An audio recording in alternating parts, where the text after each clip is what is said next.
You're listening to the Geekscape Network.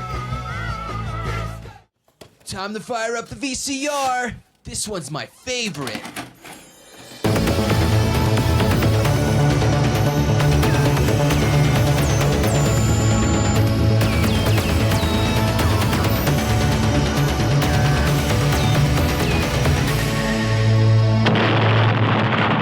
That was gold. Welcome to Analog Jones in the Temple of Film. I'm Steve, and returning, we've got John. Say a little something, John. Hello. And we have another super secret guest, another college friend of mine. His name is Scott North. Say hello, Scott. Well, hello. And he's a Cubs fan, so if anyone hates the Cubs, you can hate on him. And I actually really hate Steve, so. Yeah, so it's going to be a pretty good podcast. All right, guys, we did a techno noir. This is number 2 of our Kathryn Bigelow back-to-back weeks, and a fucking weird techno noir, Strange Days.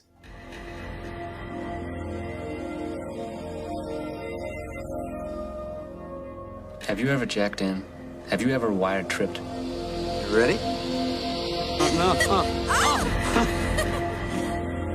This is not like TV, only better. This is life. It's a piece of somebody's life. It's about the stuff that you can't have, right? The forbidden fruit. Straight from the cerebral cortex. I mean, you're there, you're doing it, you're feeling it. Are you beginning to see the possibilities here? I am your main connection to the switchboard of the soul. I'm the magic man. If it's got something to do with the wire, sooner or later it washes up on your beach. Fan mail from some flounder?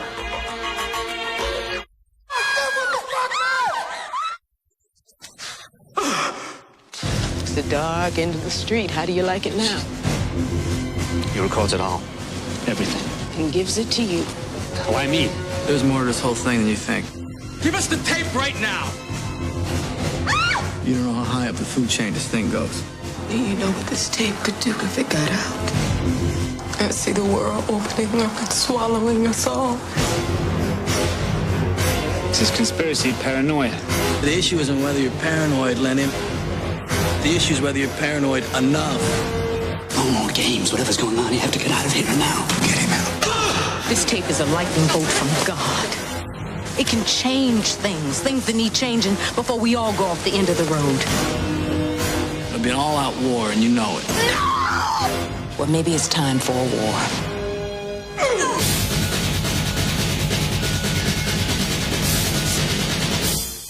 Come on, man, cheer up. World's gonna end in 10 minutes anyway.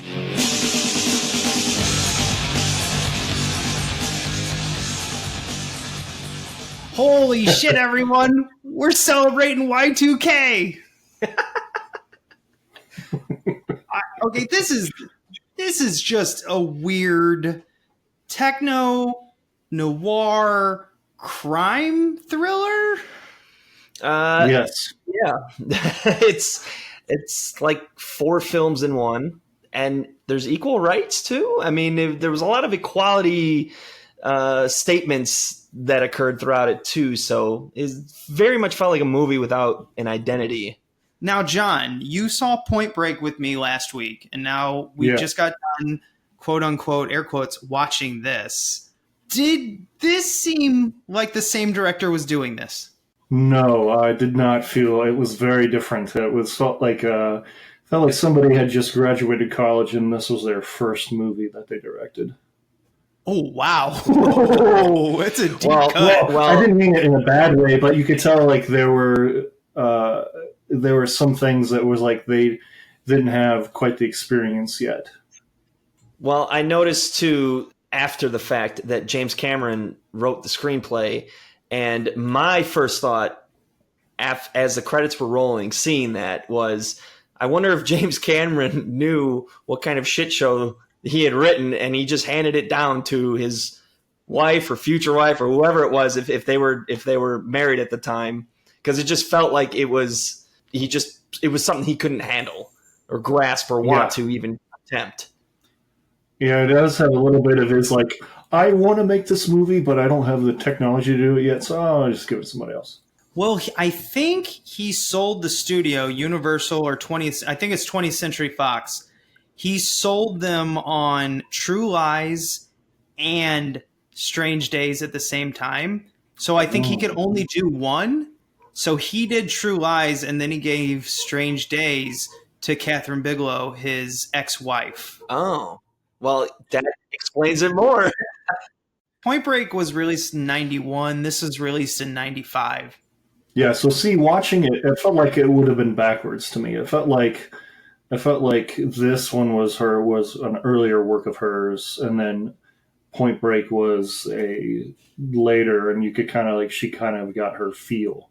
This one kind of seems like she still doesn't know what, because it just seemed like some shots were one way, some shots were another, so it seemed like she didn't quite have her style. Well, see, I saw it as it wasn't like a continuous, or like every scene didn't amount to the climax. Like with Point Break, even though it's long, it feels like every scene was put in there to get somewhere. With this movie, it felt like many of the scenes were like, do we need that? Because it kind of just feels like we diverted. Yeah, it was 4 movies, basically 4 subplots in one movie. I mean, this is it just didn't make sense for how much of a cluster it ended up being. Yeah, I felt like half the movie was that first day, and then the last half of the movie was like 2 days, like in the story time frame. How they talk about how it was December 30th at the beginning, and that felt like it was the majority of the movie, and then all of a sudden it was, oh yeah, they haven't even got to New Year's yet. And I remember when that flipped on the screen, I was like, oh my God, that was just the one day? Yep.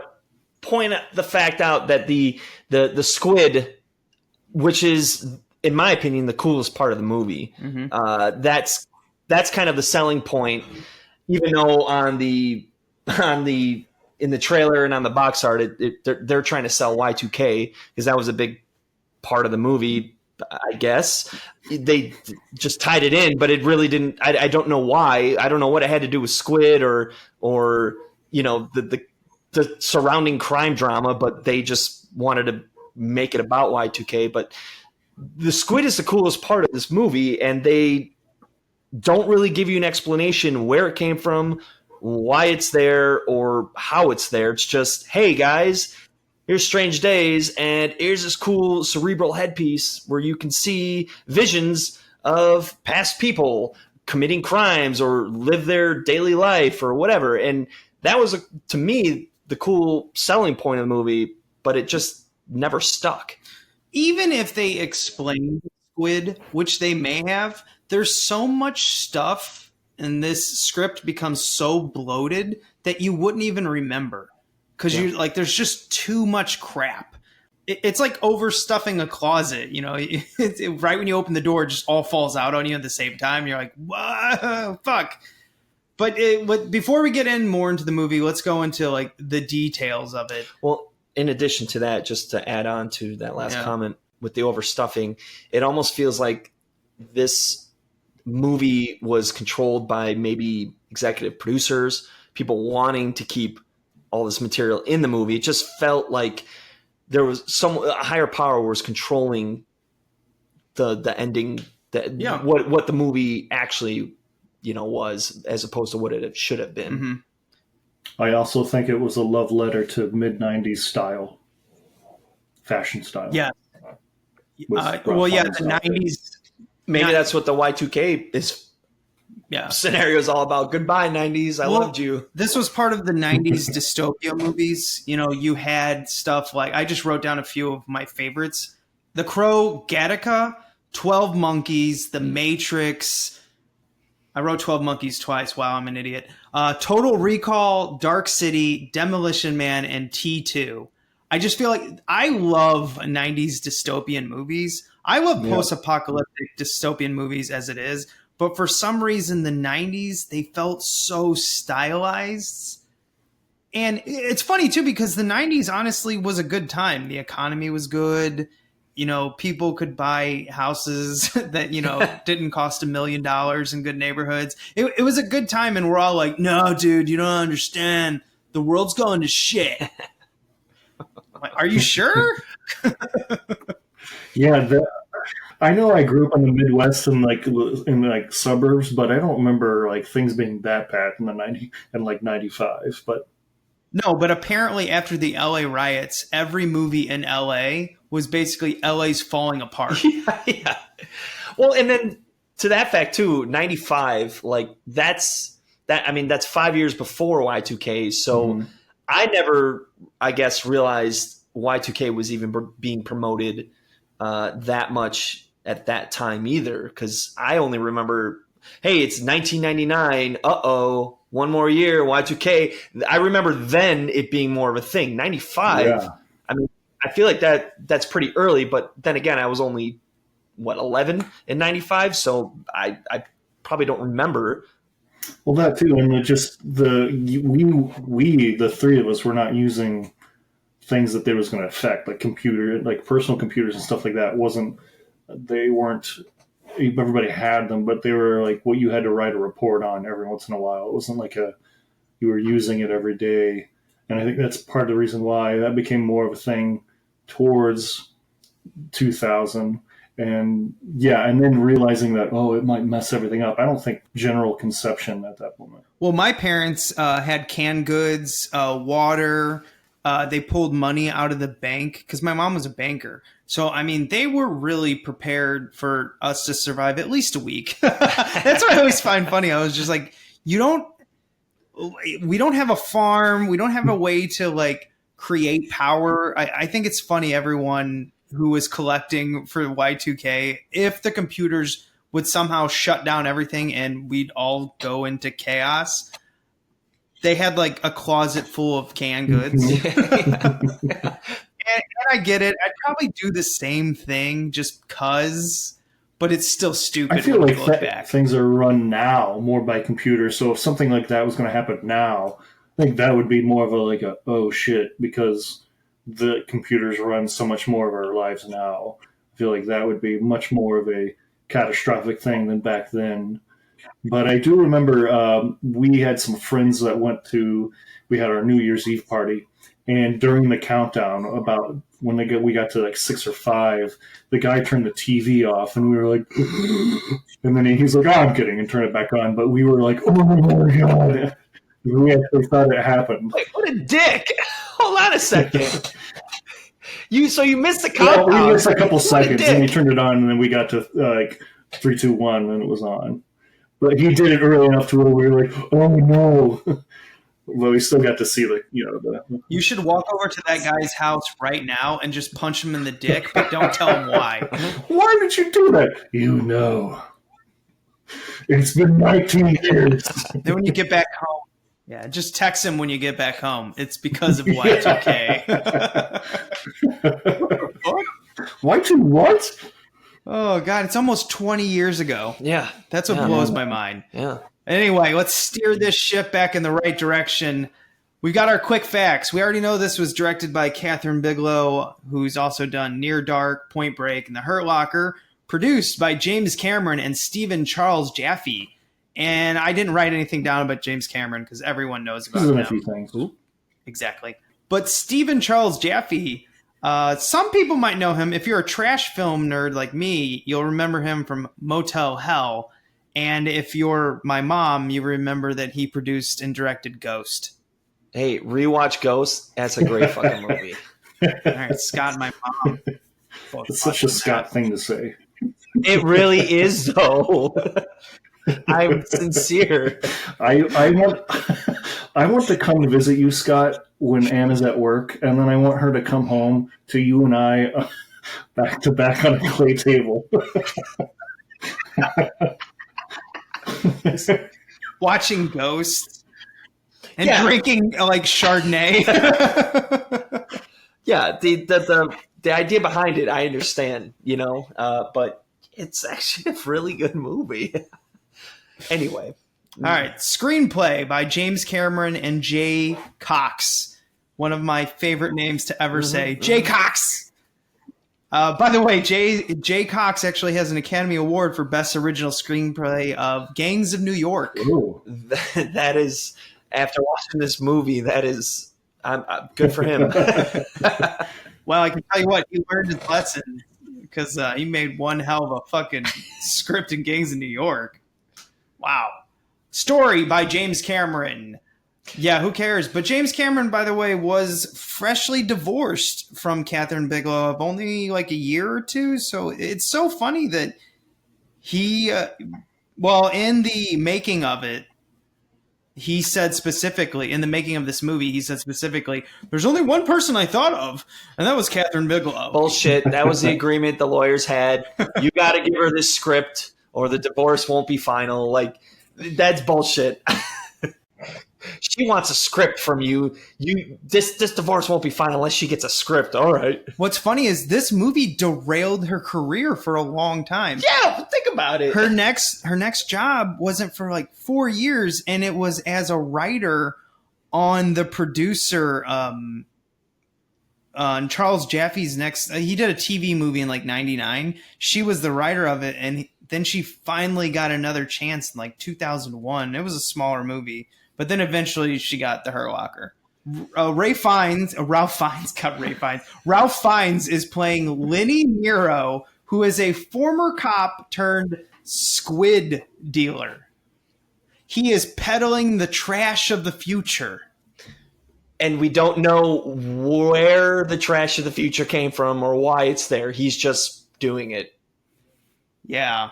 We don't know what happened to him. Like we know that he had some falling out with the commissioner, the tight ass dude. But aside from that, we don't know why he's now a peddler. Yeah, right. Why he's had to fall back on that specifically.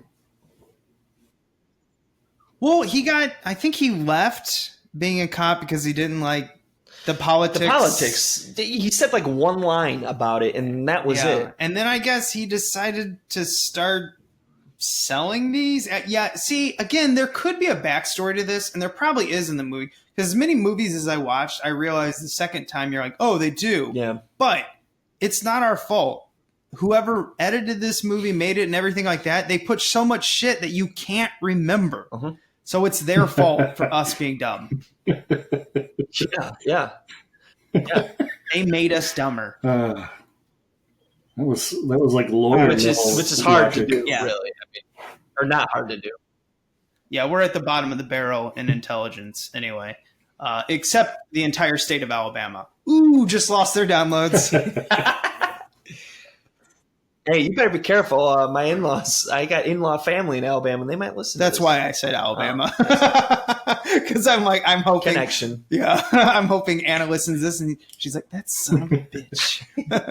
No, she won't listen. I told her I was going to be on. She's like, Yeah. I've heard that before. Yeah. The women in our lives tolerate us only so much. We don't care what you're doing. Just usually that's when you know you're in love. For small doses of time. It's very small. We have Angela Bassett playing Lornetti Mace Mason. And she's a badass, by the way. Why didn't she play Storm? Well, not only is she a badass, but when they showed the flashback of her, it looked like she was just like a waitress or something, right? Coming home. She came home from work, and that's when like the cops were there, and that's how she met Nero. I think she was in baggy clothes. No, she was in a diner outfit. She was like a server at a diner. Yeah. So, that was in the past. Yeah, so in the flashback, that's how she met Nero, and then because he was a cop. He was the cop, and he was consoling her son. Yeah, but then she obviously at some point, which they did not clarify, that she became a limo driver, chauffeur, whatever you want to call it. Well, after that, she decided to protect herself and everyone around her, so she learned how to fight. And then she became a limo driver. Did they explain that? Very briefly. Okay. It was like one of those throwaway lines when they're like, you're gonna what? I wish you'd stop peddling that squid. By the way, you remember in the past when I got attacked and now I'm a tough ass fighter who protects other people? Yeah. Yeah. Oh yeah. Okay, on with the story. That was okay. I think I remember that scene. That was the scene when she pulls Nero out of the limo when he climbs in with the Fujitsu, whatever. And then she's like pissed at. Okay, yep, yeah. It was definitely like just a footnote. Okay, in the script, and they're like, "Oh, by the way, you got to say that out loud." yeah. I also like that the guy in the back is just like sitting there grinning while he's trapped in the window between the back and the front seat, and he's just completely fine with the whole thing. And he gets on like, "Oh, just give us a minute." And he's like, "Okay," like just happy as hell to be there. I mean, the first 45 minutes of the film was all about the squid and how he's a junkie on it, and how she's a badass, and then it just didn't make sense, and her role to me just, I don't know, it's your classic story of a black limo driver meeting a white junkie she falling is in sort love. of his voice of reason, though. She kind of is like, you shouldn't do this for this reason. Oh, no shit. She's a good person and he's an idiot. Yeah. But he's a nice, caring idiot. So you just kind He's of the sort peddler of with love the heart him. of gold. But you also want to hit him over the head with a sledgehammer? And I want to point out, too, I don't know if Ralph Fiennes was the right guy for Nero. No, because he's not scummy enough. Yeah, exactly. Like, he still was so gentle and kind, even though he was a junkie. And he's a junkie on his past memories of his girlfriend, who is scummy as fuck. Yeah, I don't like. Okay, let's get on with this. We'll never get past these names. So we have Juliette Lewis is playing someone called Faith Justin, who is, I don't know, a rollerblader who really likes to take her shirt off, and then she becomes like a punk alternative rock star. Yeah, goth. Very apropos. Once again, no explanation for why that relationship failed. And well, yeah, and I mean, she's a main catalyst. What happened? I've got a question. First, John can answer it, and then I guess Scott. Do you find Juliette Lewis attractive? In this movie, no. But in other movies, yes. Not. That's a tough question because this. Well, I mean, just in general, not this movie. I mean, just in general. I find her, yeah. I would say yes. I would say not like. I mean, she's not, a 10 or whatever. No, scale I mean, I'm not like, putting a scale on it. I mean, just like, because every time I don't, and every movie I watch her, and I've heard people say that they, I just look at her and I'm like, I don't know what it is, but it makes me tilt my head to the side like a dog would when they're like, like, I don't know what it is too. I mean, this is the Analog Jones hour where we judge women, but don't worry, men, you're coming up next. Do you have a level of attractiveness name like we did with the Shazam thing? How there was sneaky hot, and then there is you're really talented. That you're so talented, I forgot you were hot. Juliette Lewis is fake hot. Like I look at her and I'm like, I understand. Nah, just come in with whatever you have. Like she looks kind of the same, but she's sometimes attractive, sometimes not. Ralph Fiennes, and I'm like, that's a good looking guy. He's kind of an odd good looking guy, but he's good looking. And I guess Juliette Lewis is in the same boat. He was 1995 Juliette Lewis good-looking. is to me an odd looking attractive. Yeah, that makes sense. The problem for me is now, well, two things. One, she's been an actor for a very long time. And, I remember her in Christmas Vacation. She's obviously younger and, well, I guess it's not too, well, yeah, this is 6 years after or whatever. But then I remember her in what's Natural Born Killers? Yeah. And in that movie, I was like, absolutely not attractive, So like she's got the different personas, I think, that reflect on her attractiveness. Which, by the way, Angela Bassett, she's hot. Yeah, she's gorgeous. She is like, I will let you beat me up hot. Yeah. was that does point out too. And then drive me somewhere like off in the middle of nowhere. Steve, let us point out that all the running joke all through college was Steve's perfect girl was one that could kick his ass. So it's true. His perfect girl is one that where she could like basically choke him to death with her thighs. That was Steve's perfect. Shit. Yeah, I remember that. I He's know like that guy. it's it's a weird thing. We're gonna skip that. It's true though. For some reason, like the really like tough girls, like in all these movies, I am secretly, or not too much secret now, but I'm definitely attracted to like those kick-ass girls. Yeah. Well, Number 4 on the list of credits here, we have Tom Sizemore, who is Mr. I have a ton of problems in real life. I really don't want to get into him. That was life imitating art. But Scott has brought up the wig, and I'm going to say it. I'm going to get this joke out there before you fuckers. The worst actor in this film is Tom Sizemore's wig. well, I wouldn't have said that because you told me that before, and that's completely accurate and the perfect line. So I wouldn't have been able to take. Yeah.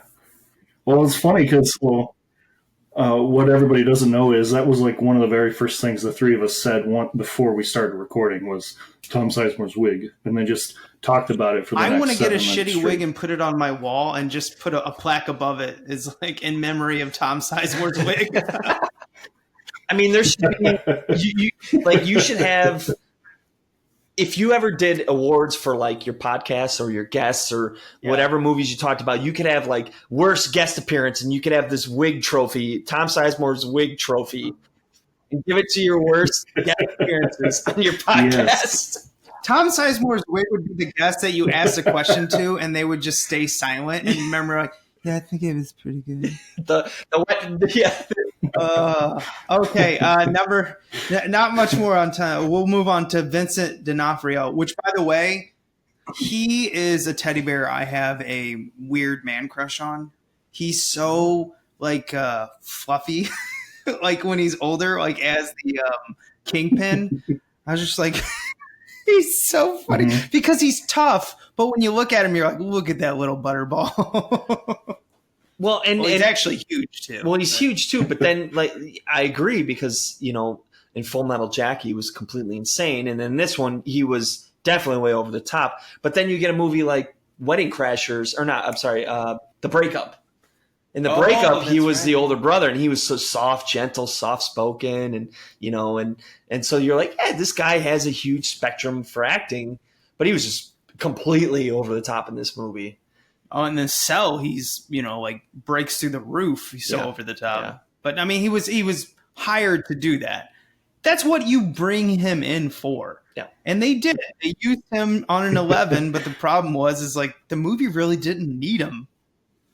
No, the movie didn't need those cops in general. Yeah. Neither of them. You could have told the same story without having that angle. Those two police. In fact, with the police doing all that, it was very confusing how the fuck they thought they'd get away with everything. Yes, especially at the end. Yeah. Especially when they're firing through the crowd and he keeps hitting everybody except for her, and the party still goes on even though people I literally said shot. It out loud as I was watching. I was like, well, they obviously don't care if they're caught or not anymore because they're killing random people in the crowd. Yeah. Like, why does it matter? Why are you still chasing this? Why are you still chasing this chick now? You just killed 4 people. It's insane. I couldn't believe it. But anyway, getting on to another one of my favorite character actors. We have Michael Wincott from Robin Hood, Prince of Thieves, The Crow, and Alien Resurrection. I only put Alien Resurrection in because my co-host, usually Matt, is such a big fan of that movie, even though it's shit. I hate Alien Resurrection. I'm saying it out loud. He knows it. I only remember that dude from Robin Hood, Prince of Thieves. Why a spoon, cousin? Michael Wincott is he's the actor that you always recognize but never know who he is. At least for me, you watch a movie and be like, oh, it's that guy. Oh, you mean his name? Yeah, his you name. know his Yeah. face. Yeah, you know his face, but not. You know, it was to me. It was always Bob Hoskins was always kind of that guy who was in everything, and I was like, I never knew his name. Well, that's the other guy in here, the other cop, William Fichtner from Armageddon, The Perfect Storm, Black Hawk Down. He's always that guy. Go, hey, it's that guy that Michael Bay always uses with the straightest face ever, like the straight. Like the most straight face. It comes to a point like a pencil. Yeah. If you throw food at his face, it just splits. It's awesome. His face is a wedge. The release date on this was October 6, 1995 at a budget of $42 million and a box office, get ready for it, $8 million. Wah, wah. If I was good at math, I would figure out the percentage of money lost. But like Steve mentioned earlier, we are pretty much the bottom of the barrel, so we can't give that the math for you. You lost $34 million. That's a lot. That's a lot.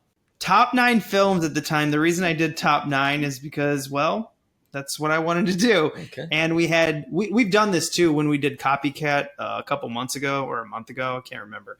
Number 1, Get Shorty. In October of 95, made $72 million. Copycat made $32 million. Leaving Las Vegas, $32 million. Powder, $30 million. Go ahead and tell the story, John. A lot like the name of this podcast. I'm a big fan of Indiana Jones. So my buddy Steve, for Christmas or my birthday one year, got me a photo of what he thought was young Indiana Jones in the fedora, signed by Sean Patrick Flannery. So he was in another state and I was visiting somewhere, and so it was shipped. And so I was on the phone with him while another friend brought this, envelope out, and I open it up with Steve on the phone, and he's telling me all about it as I'm looking at this picture of Powder. And I think that's the gift, just because that's like Steve's personality. Like, here's a random photo of Powder, just for no reason. Signed by Sean And Patrick so I was like, Flannery. thanks, buddy. Yeah, like, why about, I don't get the Powder reference. And you're like, what? It's Sean Patrick Flannery, the guy who played young Indiana Jones. I'm like, no, this is Powder. And then we found out that he did play Powder, but I still have that photo signed in a frame in all its glory. I was so excited to hear you open the gift, and I'm like, dude, don't you like it? It's Sean Patrick Flannery. He played young Indiana Jones. And you're like, yeah, he did. You're like, no, he's in the fedora. I'm like, yeah, Powder wears a fedora. So fuck that guy who sold. I swear to you, I clicked on the photo of young Indiana Jones as Sean Patrick Flannery. That asshole probably was like, oh shit, I'm out. I'll just send him the other fedora wearing Sean Patrick Flannery. God damn it. I was so disappointed in myself. It's funny because it's like he's got this pensive look on his head, and he's kind of like looking off, like off to the ground. Like he's got this really deep thought, except it's just Powder. I still have never watched it's classic. that movie in 20 years it's been out. Really? Well, it kind of sounds like you need to have your next. Yeah, I can't even find it on VHS at a Goodwill. Where the fuck is Powder? All right, well, how about my next guest appearance will be Powder? Oh, you heard it here, folks. Even though I'm reserved for Volcano whenever Steve can find it. That's true. You're just like soaking up all the 90s movies. Is Powder a 90s movie? Yeah, I would think so. I think it gotta be like 98 or something. Oh no, if it's not movies, 98, it's right there. Bottom of the barrel intelligence. There we folks. go. Proof. We got it on audio. Number 5 was Assassins at $30 million. Now and Then, which we did in November of 2018, last year, $27 million. We have number 7, Dead Presidents. Number 8, How to Make an American Quilt, which we personally talked about. A movie I had always seen on television but have never seen. I've never heard of that movie before. Oh, wow. Yeah. It used to be on TV all the time, like TBS and shit. I've never heard of that. Well, it's about a quilt. So who cares? I'm sure it's good. Number 9, Vampire in Brooklyn at 19 million. When you lose to Vampire in Brooklyn, you have a bad movie. And didn't that also star Angela Bassett? Yes. Okay. All right. I got my co-star. Well, yeah. Well, I guess she was the main character in this, yeah. Well, she co-starred in this too, but she was she was on the cover. Is she? Not. Well, yeah, she is. All right. She better be on the cover. And once again, I'm going to say it. Why didn't she play Storm? Because she's awesome. Because, she is awesome. Yeah. Why didn't she play Storm? They should have just made up a superhero character. Well, now that you're talking about Storm, Angela Bassett or Halle Berry? Angela Bassett. I can beat up Halle Berry. Okay. Well, okay. That was I should have guessed that. How about you, John? Angela Bassett or Halle Berry? I think Halle Berry. Yeah, I would agree because I haven't actually. I don't know. Is Angela Bassett in anything lately? Halle Berry. She was in the Black Panther. Oh, that's right. Let's break down the box art. That seems like a good time to segment. This is a pretty normal box. We've got the names, Ralph Fiennes, Angela Bassett, and Juliette Lewis, which, by the way, Angela Bassett's name is above Ralph Fiennes' face, and then Ralph Fiennes' name is above Angela Bassett's face, which, okay, maybe we could have the graphic designer who did this pay attention to the hierarchy here, but whatever. Strange Days is all in lowercase, which I found interesting. I don't know why. And it's in a gold, modern, futuristic font of the 90s. I kind of like it. I don't mind the font of Strange Days. No. But below it is the 2000 celebration where they've got 2000 up on a Jumbotron. And it says New Year's Eve, 1999. Anything is possible. Nothing is forbidden. And it's kind of bullshit because he refuses to sell blackjack, which he calls what's it called where you kill someone? Blackjacks? You mean it was like snuff films or something? Yeah, the snuff. He refused, and as a nickname, they call it, I think, blackjack. He's like, I don't sell blackjack. I think it's blackjack. God, I hope so. I'm going to play a clip of the movie of me fucking it up or getting it right now. God damn it, I don't deal in snuff. I don't have a fucking coroner. Well, you could have at least warned me. I hate the zap. When they die, it just brings down your whole day. Jesus, tip. Sorry. How'd you get the tip? How come the cops didn't put it in evidence? I guess with all the blood, they didn't see the rig. A guy had it under a wig. Yeah, but how'd it get to you? I got ways, Lenny. I got ways. Man, I got to deal with some of the paramedics. My guy pages me. I pick it up at the morgue. What do you think? This clip has got to be worth at least $1,000, right? Tick, not to dash your hopes, but I don't deal this kind of product. You know that. I'll give you 4 for it, because I got to cut off the last bit, and my customers want uncut. Fuck that, man. The last part is the best. You dry dive 6 stories, and blammo, man, you jacked right into the big black. I don't deal blackjack clips. It's policy. I got ethics here. Oh, yeah, when did that start? Come on, Lenny. This is what people want to see, and you know it. So play it off to somebody else. I don't know. Okay, so the only relation to the name to the movie that I discovered while watching was the songs that were being played that mentioned Strange Days. Now, is the name of the movie, is that the only, what is the relation of the name of the movie to the actual events that happen in the movie? Is there any sort of connection other than they're just trying to play off on the Y2K, we're in strange days of our lives? That is one thing that I kept wondering. Let me answer this for you. A better host would have researched. I did. Because the whole time I kept thinking, and especially at the end of the movie, because I think there was 2 background songs that mentioned Strange Days in the lyrics. Oh, I don't know. I just was saying to Scott, I remember them playing the song at the beginning, towards the beginning. He's going through the club. I think it's the first time he goes back to talk to Juliette Lewis. He's on the top, in the scaffolding of the club.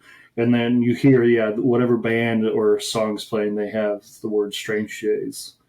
So I was just telling him, I remember that. there's twice there, or at least that I can recall, there was twice. There was that scene that he just said, and then one near the end of the movie where they mentioned Strange Days. The lyrics that were being sung was Strange Days.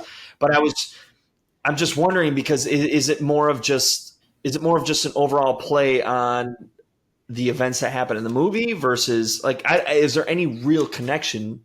Maybe because they keep talking about how it's the end times and everything, and how it's the strange days. Exactly. Yeah, and that's that's my guess with Y2K.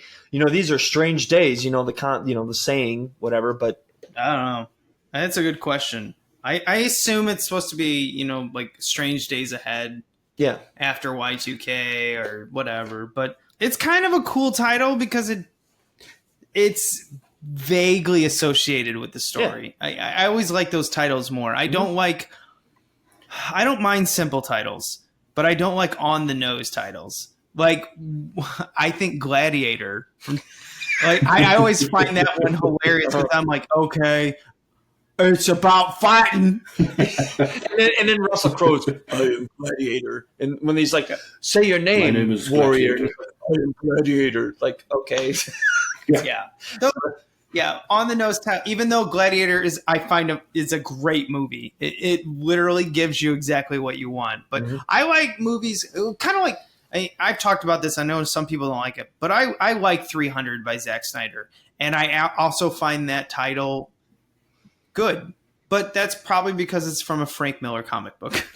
Well, and I mean, and it has a little history involved. It obviously it's not completely accurate, but if you know just a little bit about what happened, the amount of warriors. But I feel like if a executive now would rename 300, it'd be like Greek fighters. Or it would be called This Is Sparta. Well, or it's like any, and don't get me wrong, I do like his movies, but there's some of them, but it seems like half of Mark Wahlberg's movies are just like the title of what he is. The shooter. Fighter. Marine. Lone survivor. Well, what was the one movie, Man on a Ledge? How basic did you get? Yeah. Holy shit. Mark Wahlberg's movies are made for the dumbest denominator. Lone survivor. Wait, let me guess. He's the only one that survived? Man with... I hope he comes out with a movie soon. Man with gun. I'm going to rent this one. I bet it's about a dude doing stuff with a gun. It's like they got the same guy to write the title for Man with a Golden Gun. He's like, I'm really good at writing what's in the movie, specifically as the title. We need that guy. Hire him. If we rename this movie, it would be Tom Sizemore's Wig. Yes. Or 90s rock band montages. Yeah. Oh. Right. Which, by the way, Juliette Lewis, she's singing on it. Yeah, that's actually apparently she has been in a couple bands. She does. I think she sings in another movie. She's like a punk rock singer in another movie, I want to say. Where she pretty much looks like this, 20 years in the future. Strange Days is presented in its original widescreen format. The film's original screen composition can now be viewed in its theatrical splendor with the added attraction of being digitally mastered by THX for superior sound and picture quality. Okay, now that our marketing line is done, let's move on to a quote, a sexy kinetic thriller from Graham Fuller of Interview. I don't know who that is. Mm-hmm. I've never even heard of Interview. I don't know what that means. Well, it made $8 million. They were a little desperate. Mm-hmm. The short description, which I love short descriptions. It's the eve of the millennium in Los Angeles, December 31st, 1999. Lenny Nero of Schindler's List and The English Patient is an ex-cop turned street hustler who preys on human nature by dealing the drug of the future. It's an environment that will lead deep into the danger zone when he falls into a maze filled with intrigue and betrayal, murder and conspiracy. Angela Bassett and Juliette Lewis co-star in this provocative, action-packed thriller. 145 minutes, and it felt it. It definitely felt it. Yeah. Yeah. But fortunately, I had the Cubs game on in the background, so I was able to, watch both at the same time. Why do you make the audience puke? As soon as you say Cubs, they vomit. I had to get that in there somewhere. Awful team. Awful. Let's move on to the trailers because this is weird. Coming soon to home video. Not many films of this budget play the trailer of the film before the film, but damn it, Strange Days did it. Yeah, I thought that was weird. Yeah, and at first, because the cop you gave me, I just thought it was the cop you gave me. No, you're like, oh wow, he gave me the trailer. That's nice of him. Like, did he package this way? Is this how it comes? Like, yeah, no, they're like, hey, you're about to watch this movie, but let's get you pumped up to watch this movie. Oh, okay. 3 times. Because you get it, get it in the whole widescreen special thing that they have, which when I watched it, I was like, oh my God, that just brought me back to like my childhood. Then they have the trailer, and then they have a short trailer / like behind the scenes thing, and then you get to watch the movie. Yeah, there's 25 minutes of shit before the film, and the film's 140 minutes. You're like, damn. But yeah, the whole widescreen thing that 20th Century Fox did in the late 90s, if you were a kid back then, you remember this because this is when DVD was coming out. Mm-hmm. And DVD had a ton of widescreen as just their normal.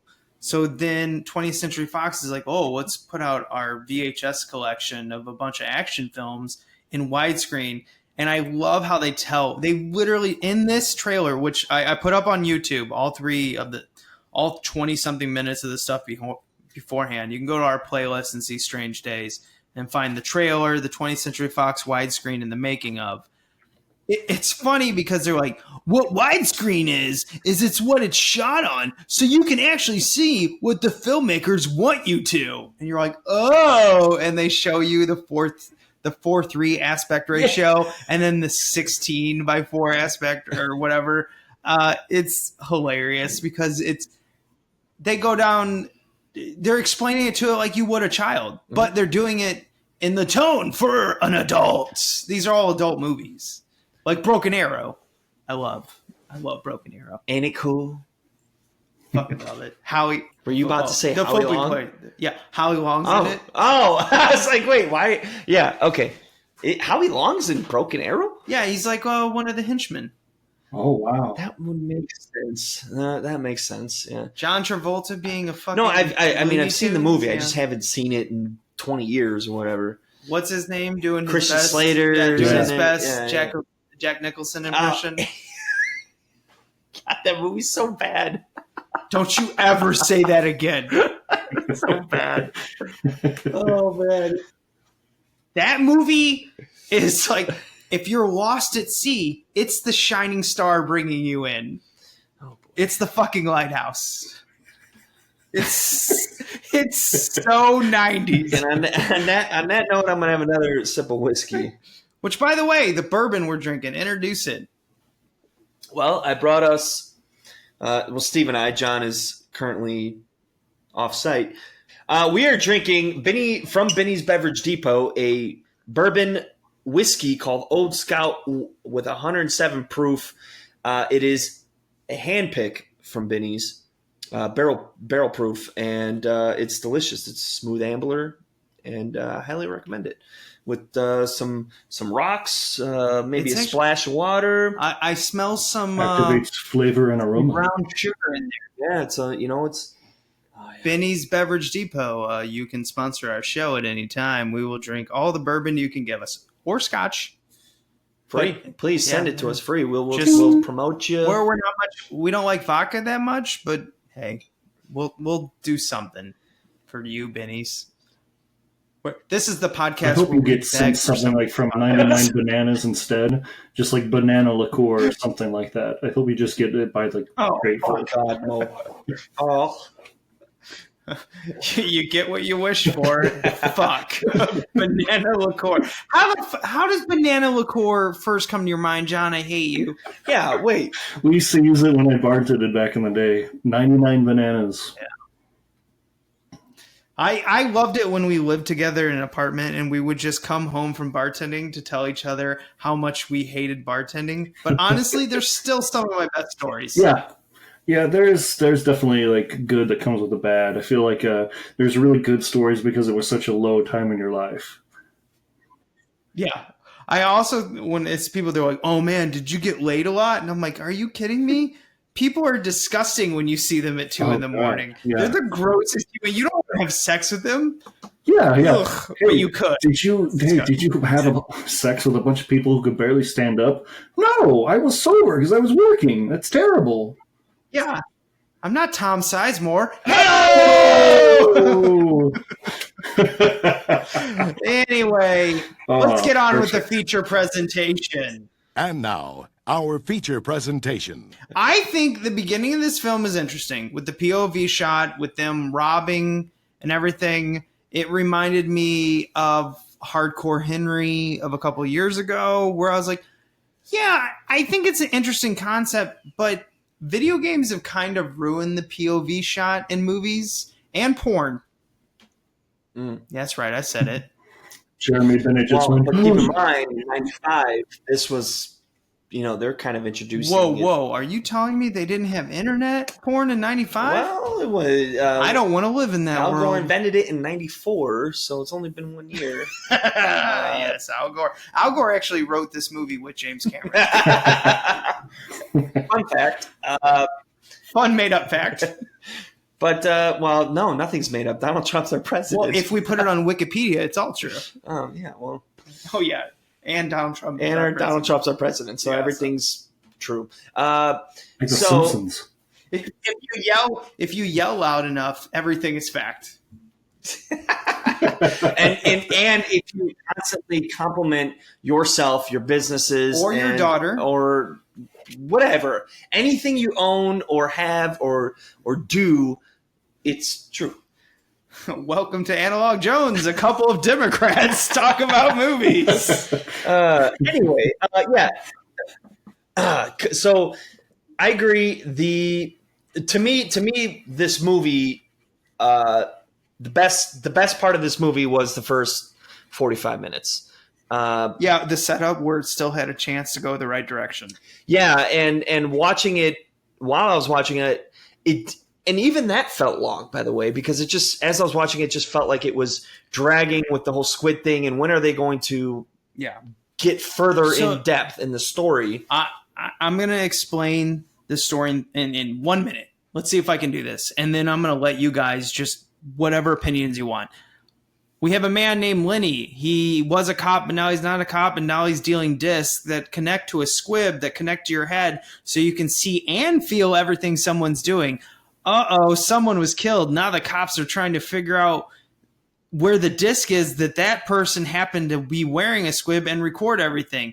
Hello, it's a black limousine driver who can kick ass and a dumb ex-cop. Oh, they're in love, I guess, or at least one of them is. And then we have a lot of stuff happen. Juliette Lewis is singing songs, and we have a paranoid manager of her who wants something, and then a bunch of stuff happens. 90s grunge.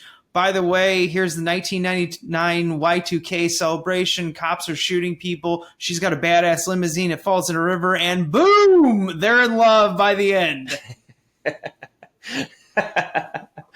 That's pretty good. Did you mention the like activist rapper guy in that whole like music video at the beginning where we're watching like people get like bloodied on the streets? Jericho 1.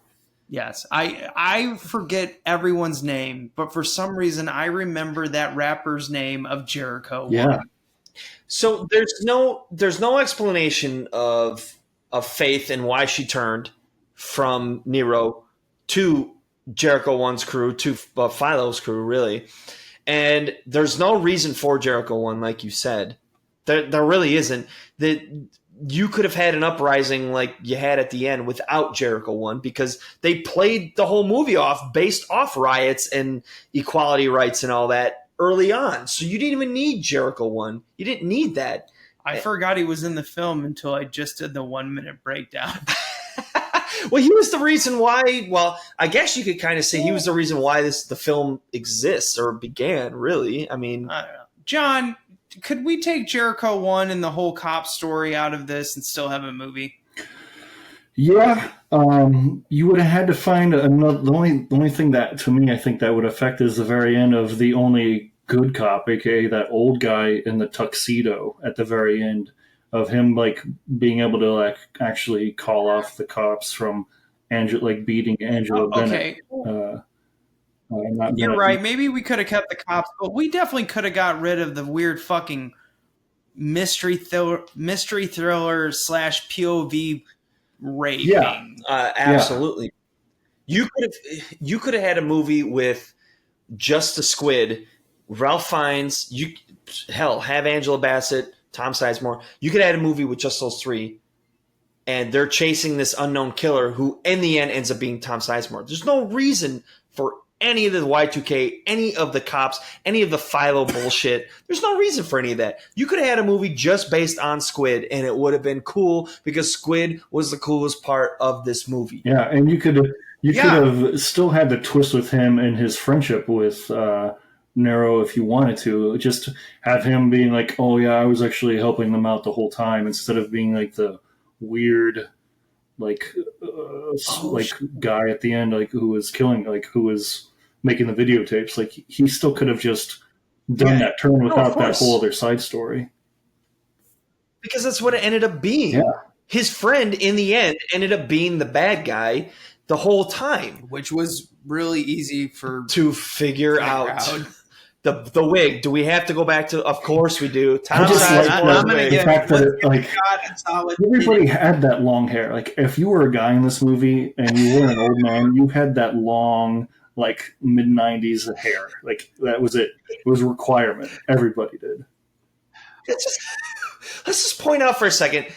I don't know how old Tom Sizemore is. I don't know how I don't know how old he was in '95, but when I saw Tom Sizemore in that wig, and I was like, Tom Sizemore can't be older than 40 in this movie. There ain't no way he's got this long-ass hair, all white wig. Like, I was like, it was comical. Well, like, when you have an ex-cop turned private eye, I find that so played out. We've seen it so many times in so many different movies, especially in the late 80s and early 90s. I was actually more interested in Tick, which was played by Richard Edson, who's been in Ferris Bueller's and Super Mario Brothers. He's a character actor. I was actually more interested in the scummy world of squid dealers, which is people who put them on their head and usually cover them up with a wig or a hoodie or something like that, and they commit crimes, or they go out and bang a hot chick or a hot guy. Mm-hmm. And then they sell them to Nero, and then Nero sells them to the public, and he puts them on these mini discs. Which, by the way, did you guys notice they were selling mini disc? Yeah. Mm-hmm. I think that's funny because it always reminds me of my GameCube. Yes. Yeah. So it's just like, I don't know why mini disc became a thing at one point, and I don't really care other than it's just like, isn't it cool? But it's so they do all this, and I find that world so much more interesting than like, hey, guess what? Cops, they abuse their power and they kill people. I story. It out. It's very, it's very true. It's a very true story. Like, I mean, Kathryn Bigelow did Detroit a couple years ago. This is 2019. So I don't know. What was Detroit, like 2017, something like that.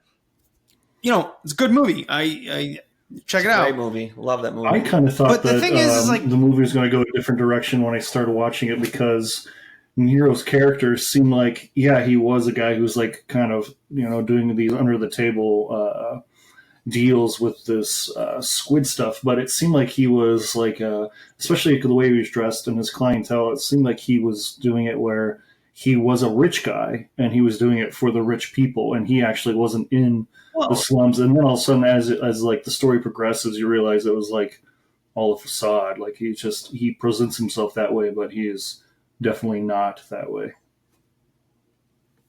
Yeah, I mean, he was wearing the expensive suit. He was wearing the expensive tie, which Tom Nero's character makes fun of. Leather pants. with and eventually a leather suit jacket. I did like the bodyguard of Michael Wincott's character Gant, who the bodyguard was an ex-football player from the Rams. Yeah. Who, like, when he was beating up 96, 97. Yeah, when he was beating up Lenny's like, wait a second. And he would take off his jacket so it didn't get blood on it. And then it comes back at the end. Was that the only reason they kept calling back to his tie and his jacket? So basically, Tom Sizemore falls out a window because Ray Fiennes' character, Lenny, he cuts his ties with Tom Sizemore. What the fuck is the joke there, John? You've never heard that phrase? I cut ties with so-and-so, and he literally cut his tie at the end to make him fall. He cuts his ties with him. John, we're going to go at this with just a two-man team from now on. I just want to point out something else, though, about the ending. Not since we're kind of talking about the connection of the tie and all that. I want to point out, too, that if you noticed, and I'm assuming this was deliberate. I don't know if that's the right word. Yeah, whatever. But if you notice, he got stabbed in the back by his friend in multiple ways. And thus, he pulled the knife out of his back and killed his friend. So to cut ties with him. Cut ties more with him. Yeah, Metaphors. that's a good joke, Scott. Metaphors all over. I guess Tom should have sized more him up about the whole thing. No? That wasn't a good one. No? I would like to apologize to every listener every time John says a joke. Yeah, and the funny thing is, I don't even think John's drinking. I had a beer. That was it. Oh, a beer? I couldn't tell. Yeah. What was that beer? Was it like Milwaukee's Best? It was a youngling. Was it water? A Yingling. Say that more clear and direct to the mic. What's that? We're trying to promote as much as we can on the show. Light Say lager. that more clear and Only direct. 99 calories for the whole bottle. It's from America's oldest brewery, 1829. Pottsville, Pennsylvania. 12 fluid I'm ounce. just trying to make more work for Steve when he has to cut the shit up. DG Yingling Incorporated. You know, according to the Surgeon General, women should not drink alcohol. Oh my God. Can we talk about Nero and Mace being like the most opposite characters? I get it, opposites attract, but Paul Abdul. It's actually links to this because it's 90s. It's not fiction. It's just a matter of fact, really. I honestly think this character of Angela Bassett's is too smart to fall for Lenny. Because after this whole ordeal happens in the Y2K, the cops shoot him down. They end up getting the cops, giving the main chief like the actual evidence that these two cops are dirty, even though they fucking killed everyone in front of them. And the one guy shot himself in the head. Yeah.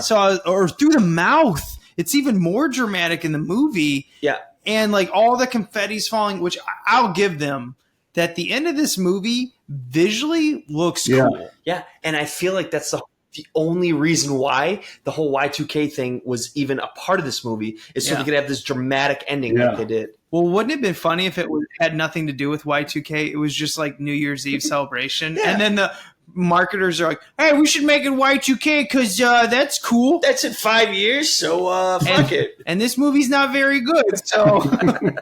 In relation to that, obviously, we all, and I agree with you, the two characters, like, they kind of, throughout the movie, you saw them butt heads, and there's absolutely, in real life, no reason for Angela Bassett to ever have done that. But can we talk about how bad the ending was for this movie? Well, I mean, at the end, they come together because opposites attract, He's still on Paul Abdul.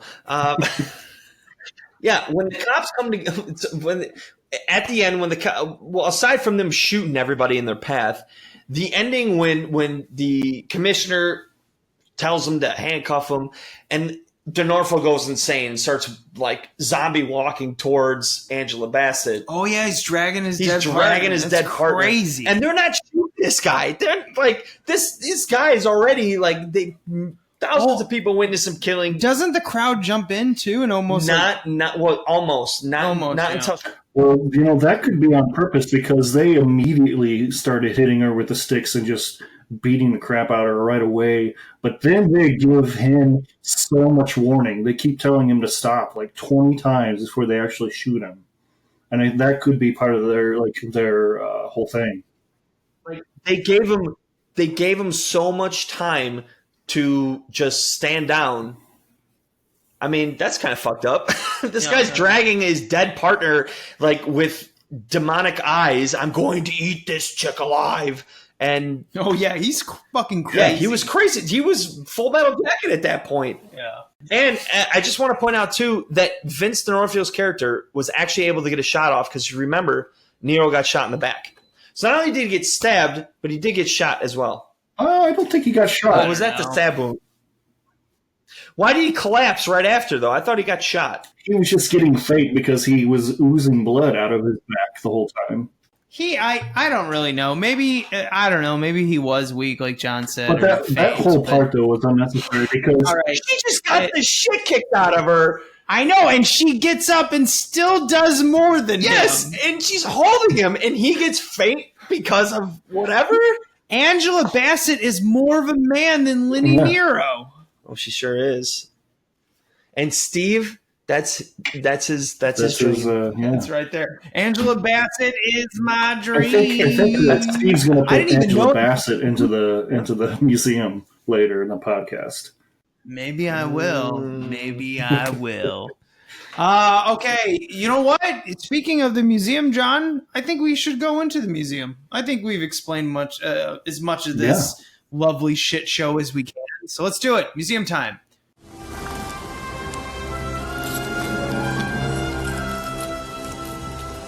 This is the second time I've had to reclaim my property from you. That belongs in a museum. So do you. This is the part of the show where we go off into the film jungle and we bring something back just like Indy. Good or bad, it's got to go in our wings of the museum. Guest wing, I'm going to let you go first, Scott. I know what you want to put, so hit us with it. I'm actually going to sidetrack here. No shit! Because we talked about it plenty. There's no reason. Tom Sizemore's wig is already in a museum of its own. Okay, it's like standing on its own, like a shitty trailer park museum with like the world's largest toilet. Yes. So for me to call that out is just too obvious. So my museum relic is going to be the ode to the 90s cheesy music scene that is often incorporated throughout this film. Mm-hmm. Over and over and over again for way longer periods of time than needs to be. And maybe that's because Juliette Lewis, like you said, she's performing and she's good. She's good and talented. And maybe that's for her. I don't know. But it's way too long. And it's an ode to 90s films. At least for me, it brought me back. So that's going to be my museum relic. The actual cinematography during that scene reminded me of 8mm with Nicolas Cage, which we did a couple months ago. The way they enter that like underground grunge rock and roll arena, it reminds me of them where in 8mm where they go underground to look at all the porn. Yes. And also, I have to throw this in there. When we first get to the club, and you hear the death metal, all I kept thinking about was, what is the secret password? New England clam chowder. What's the password? New England clam chowder. Is that the red or the white? I can never remember that. White? John, what's going in the John portion of the visit? You know what, John? I'm going to be honest. You've been on so many times. We're going to give you your own wing. You're not even part of the visitors anymore. We've converted it to the John Harrington part of the wing. How do I get my own? Oh, it's so if we connect this like Indiana Jones wise, it's like the Marcus Brody wing-esque, but it's for John because no nerd.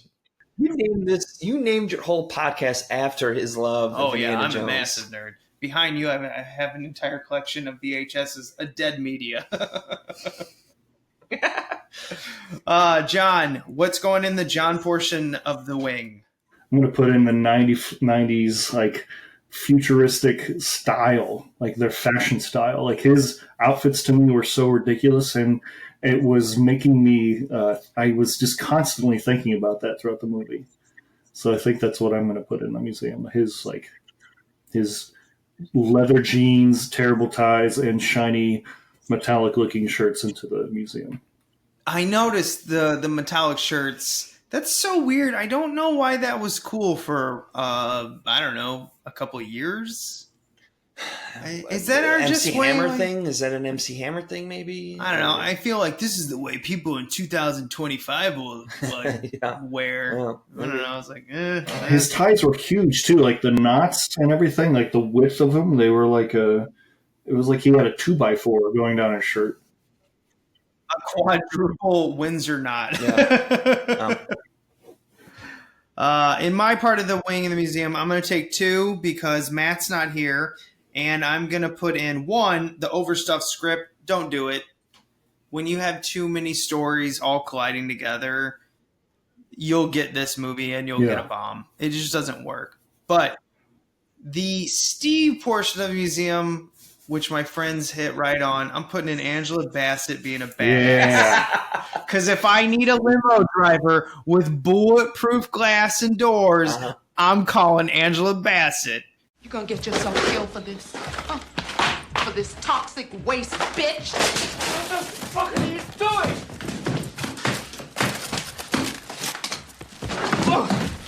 This is your life. Right here, right now. It's real time. You hear me? Real time. Time to get real, not playback. You understand me? Because she's awesome. You want to do The Bodyguard, but do role reversal where she's the bodyguard. She plays Kevin Costner's part, and you play Whitney Houston's part. Oh, yeah. I want a massage, too. I want to be carried and a massage. And if you ever do The Postman, I'm in. I love that movie. Will you stop fucking... It's all about Kevin Costner with this dude. Baby.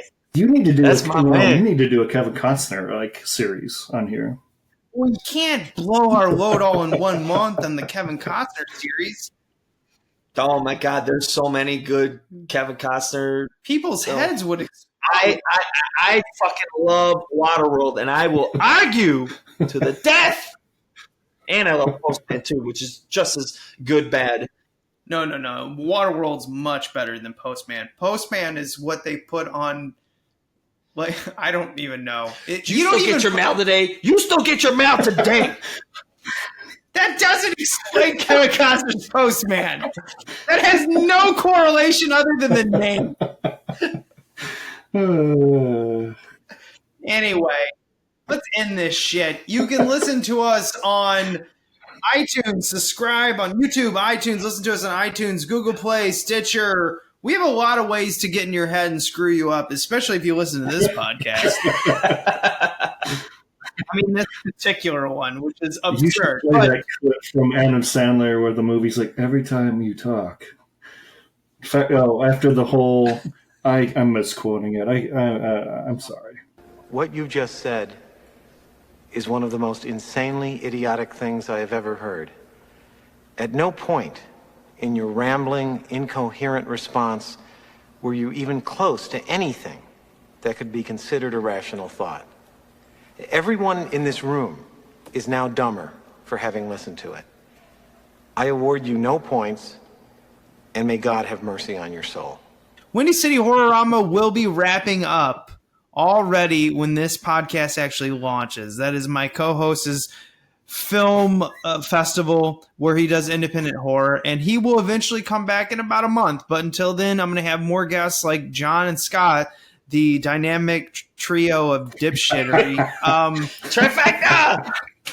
And we're probably going to talk. Well, you know what? They're probably going to come back for The Crow and Dark City because we're going to do another double feature.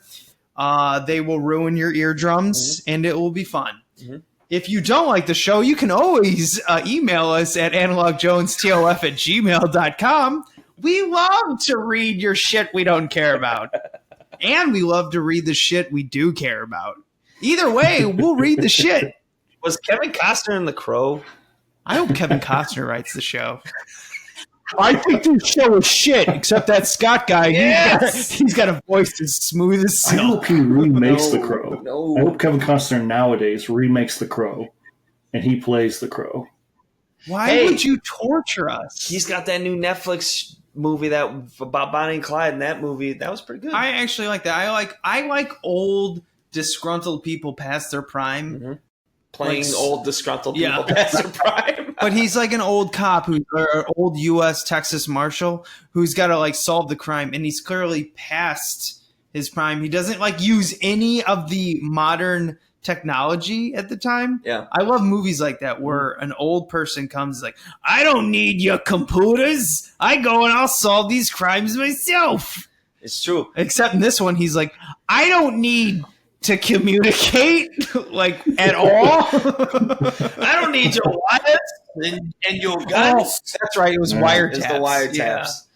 I feel like we need to end this podcast. I feel like I had a lot of bourbon. Anyway, thank you for listening. And remember to be kind. Rewind. There we go. Jack Black.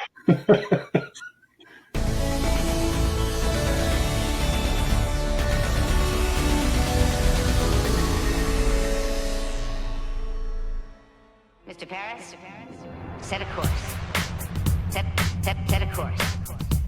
Set a course for the unstoppable Jack and Jen podcasting the impossible. Star Trek Voyager being the material. Wine is the vehicle, just like milk for your cereal. Here we go, blast into the Delta Quadrant. Uncharted territory, but we're on it. So pour me another glass of Cabernet, cause it pairs well zipping across the galaxy.